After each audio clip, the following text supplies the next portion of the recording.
Metaphysical poetry. तो सबसे पहले तो हमें इसका अर्थ आना चाहिए कि मेटाफिजिकल पोएट्री होती क्या है। तो मेटाफिजिकल का जो अर्थ किया जाता है वो होता है आध्यात्मिक।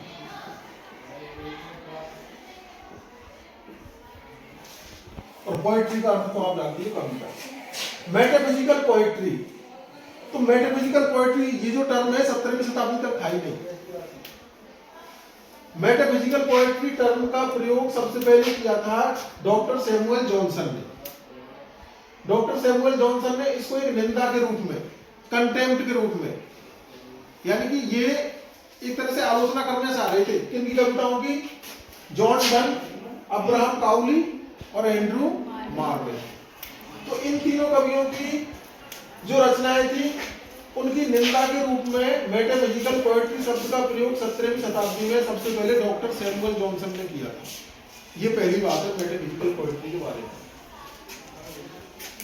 अब दूसरी बात इसमें ये आती है कि मेटाफिजिकल पोएट्री है क्या, हम किस तरह की रचनाओं को मेटाफिजिकल पोएट्री के अंतर्गत रखेंगे। Habitual deviation from naturalness of thought and style. देखिए हैबिचुअल डेविएशन, हैबिचुअल का अर्थ होता है जानबूझ करके किया गया, आदतन। हैबिचुअल डेविएशन, डेविएशन का अर्थ है विचलन। Habitual deviation from naturalness, naturalness स्वाभाविकता, और थॉट, थॉट का अर्थ है विचार, स्टाइल शैली। तो शैली और विचारों की स्वाभाविकता से किया गया विचलन, यानी जिस तरह के विचार उत्पन्न हो रहे हैं, जिस शैली में हम लिखना चाह रहे हैं, लेकिन उस शैली से हट करके उन विचारों को थोड़ा अलग प्रकार हम दे रहे हैं, तो ये हो जाएगा हैबिचुअल डेविएशन। और ये habitual deviation from naturalness of thought and style, ये एक मुख्य विशेषता है किसकी, मेटाफिजिकल पोएट्री। अब देखिए हम जब आगे इसको पढ़ते हैं तो कई बार देखिए ये इंग्लिश लिटरेचर में ये क्वेश्चन किया जाता है कि ये इन्होंने डेविएशन क्यों किया, जो परंपरागत पोएट्री थी उससे ये क्यों मुड़े। एक तो पोएट्री चलती आ रही है, उसी हिसाब से मैं लिख रहा हूँ, उसी हिसाब से मेरे आगे आने वाले जो राइटर है वो लिख रहे हैं, लेकिन इन्होंने कुछ नए प्रयोग किए। जैसे जॉन डन, अब्राहम काउली और एंड्रू मार्वेल की हम बात करें तो ये अपनी रचनाओं में कुछ नयापन लाना चाहते थे, कुछ अनोखापन लाना चाहते थे, novelty and quaintness, to get novelty and quaintness. तो इन कवियों ने कुछ नयापन, नोवेल्टी, अनोखापन, क्वाइंटनेस, ये चीजें प्राप्त करने के लिए कुछ नए प्रकार से कविताएं लिखना शुरू किया।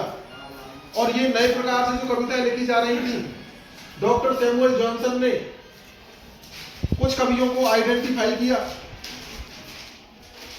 तो बात कर रहे थे हम डॉक्टर सैमुअल जॉनसन की। डॉक्टर सैमुअल जॉनसन ने कुछ ऐसी रचनाएं आइडेंटिफाई की जिनमें जॉन डन का नाम प्रमुख था, अब्राहम काउली का नाम प्रमुख था, एंड्रू मार्वेल का नाम प्रमुख था। वह इनकी कविताओं में जो परंपरागत रूप से जो एक स्टाइल और थॉट प्रोसेस चली आ रही है उससे कुछ अलग है इनकी कविताओं में। और ये भी क्या कविताएं लिखते हैं, तो एक हंसी के रूप में, एक निंदा के रूप में उन्होंने नाम दे दिया डॉक्टर सैमुअल जॉनसन ने कि ये जो कवि है ना ये तो मेटाफिजिकल पोएट्री लिखते हैं। और तभी से 17वीं शताब्दी से ये मेटाफिजिकल पोएट्री टर्म अस्तित्व में आ गई थी। क्लियर है यहाँ तक? अब देखिए आप आगे, जब ये मेटाफिजिकल पोएट्स की कविताओं को रीड किया गया, पढ़ा गया जानकारों के द्वारा, आलोचकों के द्वारा, तो उनको ये लगा कि इन कवियों ने कुछ ऐसी बातें कहने की कोशिश की है they had never been said before, कि उन बातों को कभी कहा ही नहीं गया। कुछ नया, भाई हमें जब नयापन लाना है तो कुछ ऐसा कहेंगे जो पहले कभी किसी ने नहीं किया। ठीक है ना?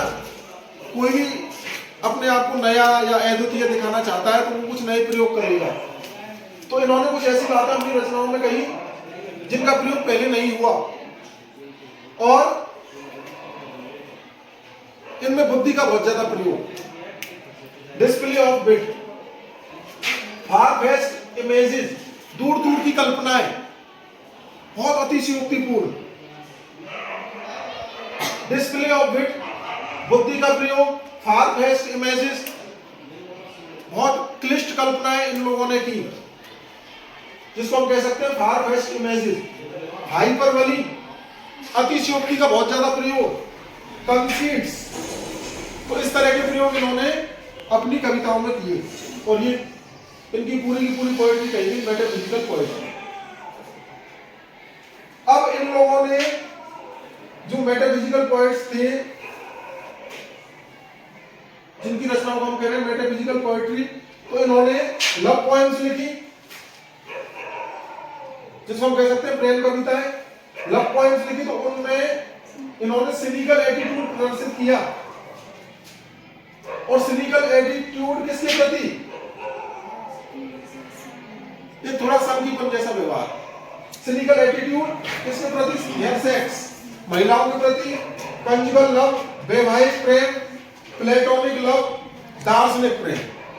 अब दार्शनिक प्रेम आम लोगों की तो समझ से बाहर है कि कैसे दार्शनिक प्रेम, लेकिन क्योंकि ये तो किसका प्रयोग कर रहे हैं?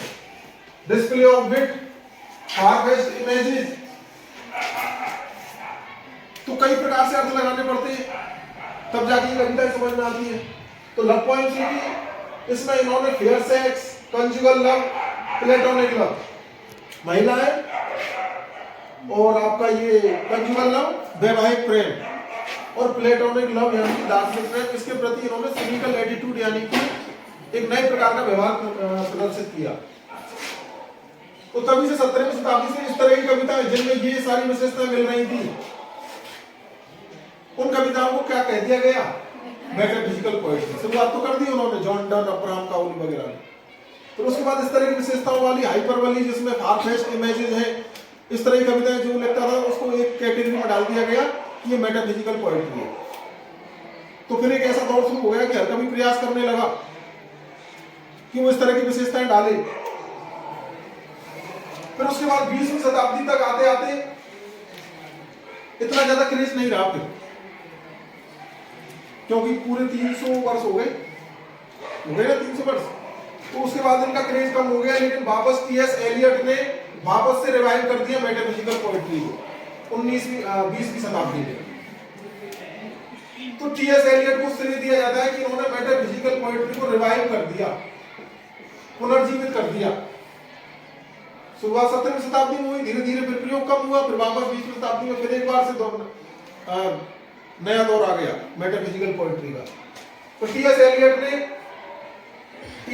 ने ये कहा था कि मेटाफिजिकल पोएट्री जो है वो फ्रूट ऑफ पैशनेट थिंकिंग है। फ्रूट का अर्थ है परिणाम, पैशनेट उत्साही, थिंकिंग सोच या विचार।